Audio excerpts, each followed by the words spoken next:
Visualisation ద్వారా జీవితం ఎలా మారుతుందో తెలుసా? మీరు ఏదైనా కోరిక కోరుకుంటే ఎంత స్పష్టంగా ఉండాలంటే, కోనేట్లో నాణ్యం వేస్తే పైనుంచి చూసినప్పుడు ఆ నాణ్యం ముద్రించిన సంవత్సరం మీకు స్పష్టంగా కనిపించేంత స్పష్టంగా మీ కోరిక ఉండాలి. నెంబర్ 2, మీరు ఎప్పుడైనా విజువలైజ్ చేసుకుంటుంటే ఏ కోరిక కోరుకున్నారో, కోరిక తీరితే జీవితం ఎలా ఉంటుందో, ఆ భావోద్వేగాలు ఎలా ఉంటాయో మీరు భావించకపోతే ఆ భావనలోకి జీవితం వెళ్ళటం చాలా కష్టం. భావన కలిగించేంత స్పష్టంగా విజువలైజ్ చేయండి. వీటన్నిటికీ సాధ్యం అవ్వాలంటే కేవలం ఆలోచనల్లో కాకుండా పుస్తకంలో మీ ఆలోచనలను, మీ కోరికలను రాయండి.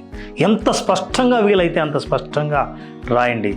వీటిని చూసినప్పుడు, మీరు ఆ జీవితంలో ఉన్నప్పుడు, మీకు ఆ జీవితం కలిగినప్పుడు మీరు ఎలా భావిస్తారో, ఆ ఉద్వేగం ఎలా ఉంటుందో ఆ ఉద్వేగాన్ని శరీరానికి పరిచయం చేయండి. అద్భుతమైన ఫలితాలు సాధిస్తారు. అనుకున్న కోరికను సాధిస్తారు. చివరిలో ఒక్కసారి కృతజ్ఞత. నిజంగా మీకు జీవితంలో అనుకున్నది జరిగితే మీరు ఎలా భావిస్తారో, ఎలా మీ కృతజ్ఞతను తెలియజేస్తారో, నా జీవితంలో అనుకున్నవన్నీ జరిగినందుకు ఈ విశ్వానికి కృతజ్ఞతలు అని చెప్పండి. జీవితం మారకపోతే అడగండి.